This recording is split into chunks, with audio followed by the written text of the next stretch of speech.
Shalom saudara-saudara, apakah saudara benar-benar percaya bahwa Alkitab adalah wahyu Allah dan bukan kumpulan kitab biasa?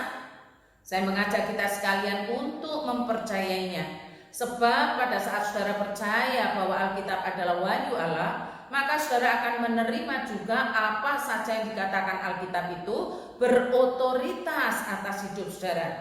Ingat ajaran ini, dia membuat dirinya dikenal bagi kita dengan lebih terbuka melalui firman yang kudus dan ilahi sebanyak yang kita butuhkan dalam hidup ini untuk kemuliaannya dan untuk keselamatan dari miliknya.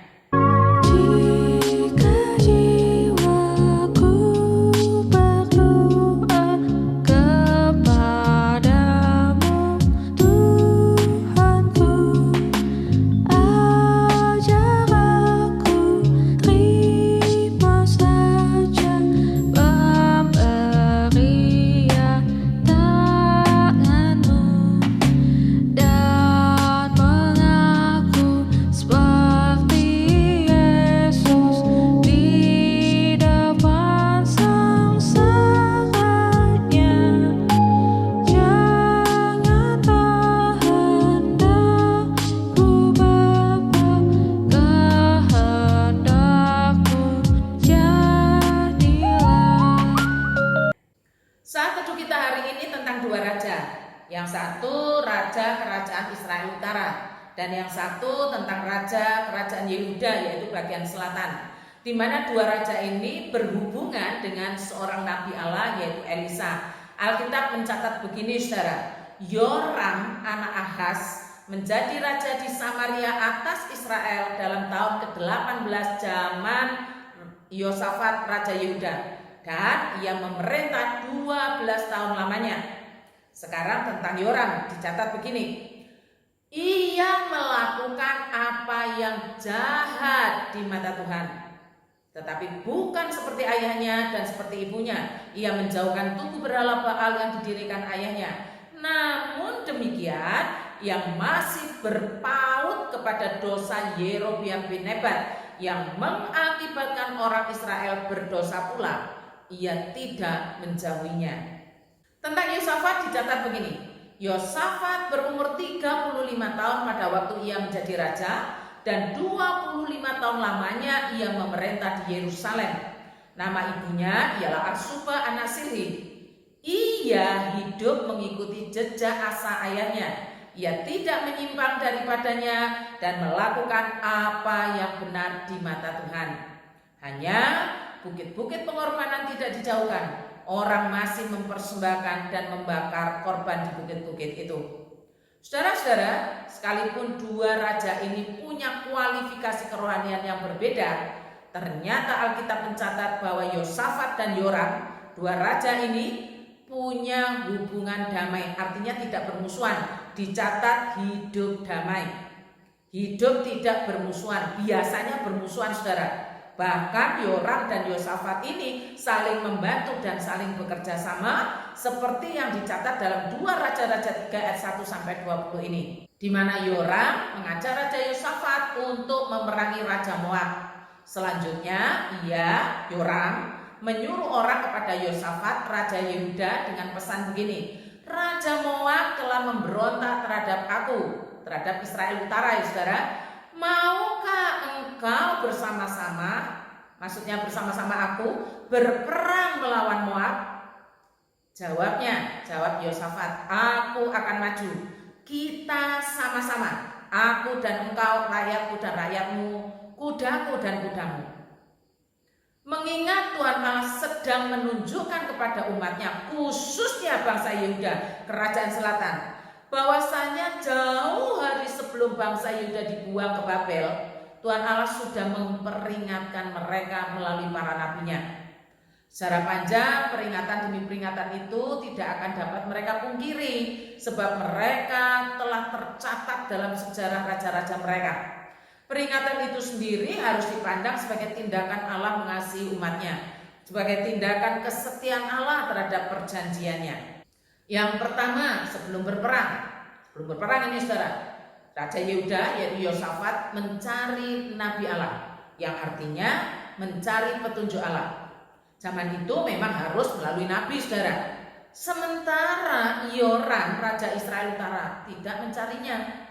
Padahal nabi ini ada di kotanya, di negerinya. Peperangan itu kan merupakan persoalan besar yang melibatkan banyak orang, khususnya para prajurit yang siap tempur. Mereka dibutuhkan keahlian dalam mengatur pasukan dan lain-lain yang berhubungan dengan pertempuran itu. Namun sekali lagi Allah menetapkan bahwa kepemimpinan umat itu bukan tunggal, tapi ada 3 unsur: raja, imam, dan nabi. Nabi inilah pada zaman itu yang punya wewenang, yang diberikan kuasa untuk menunjukkan, untuk menanyakan petunjuk-petunjuk dari Allah. Bagi seorang yang saleh seperti Yosafat, maka ia akan tetap memperhatikan aturan Tuhan, ketentuan Tuhan. Alkitab mencatat begini tentang Yosafat: ia hidup mengikuti jejak Asa ayahnya. Ia tidak menyimpang daripadanya dan melakukan apa yang benar di mata Tuhan. Makanya tetap cari petunjuk Tuhan. Sementara Yoram dicatat ia melakukan apa yang jahat di mata Tuhan. Sepertinya, saudara, karena landasan ia melakukan yang jahat ini, maka saya kalimatkan sendiri dengan kalimat saya: Yoram ini melecehkan. Bahkan ketika sudah ketemu dengan Nabi Elisa mengatakan begini, celaka kita, seru Yoram. Tuhan telah merencanakan untuk menyerahkan kita bertiga kepada Raja Moab. Padahal belum tanya, sudah ditentukan sendiri oleh Yoram. Menghadapi satu proyek yang sama tapi dengan respon yang berbeda. Yang satu melibatkan Tuhan dalam proyeknya, yang lain mengabaikan, bahkan seperti yang melecehkan. Bisa jadi hasilnya akhirnya sama, tapi prosesnya yang berbeda. Tetapi disinilah rahasianya. Allah hendak menunjukkan kepada kita bagaimana manusia rohani itu selalu dan pasti melibatkan Allah dalam segala proyek hidupnya. Orang yang melibatkan Allah maka hasilnya memuliakan Allah. Sementara orang yang tidak melibatkan Allah, bahkan mengabaikan Allah, hasilnya memuliakan diri sendiri. Sekarang yang kedua, pada saat 3 raja itu menemui Nabi Elisa, ini responnya Nabi Elisa. Tetapi berkatalah Elisa kepada Raja Israel, Yoram, ya saudara, apakah urusanku dengan engkau? Pergilah kepada para nabi ayahmu dan kepada para nabi ibumu.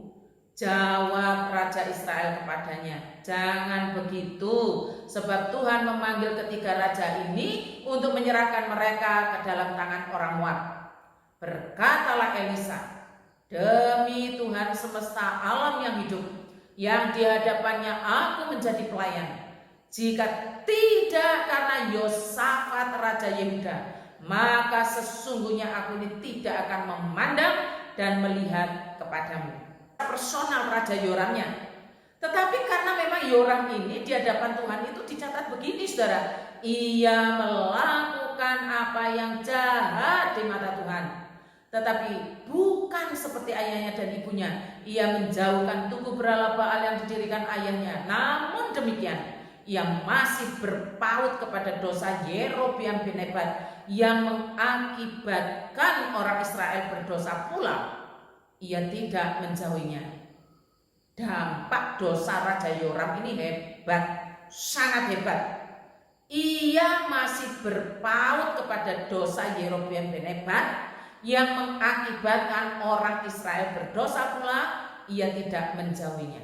Ini yang membuat Nabi Elisa marah. Karena itulah Tuhan Allah mengutus Nabi Elisa untuk menegur, untuk mengingatkan. Namun Yoram tidak bertobat, tidak pernah mau tobat, dan karena itu dia tidak mau menanyakan kehendak Allah yang zaman itu memang harus melalui seorang nabi. Pada masa ini bagaimana Allah membedakan orang saleh dan orang tidak pernah mau bertobat? Jawabannya adalah begini, saudara, orang saleh mencari kehendak Allah melalui firman-Nya.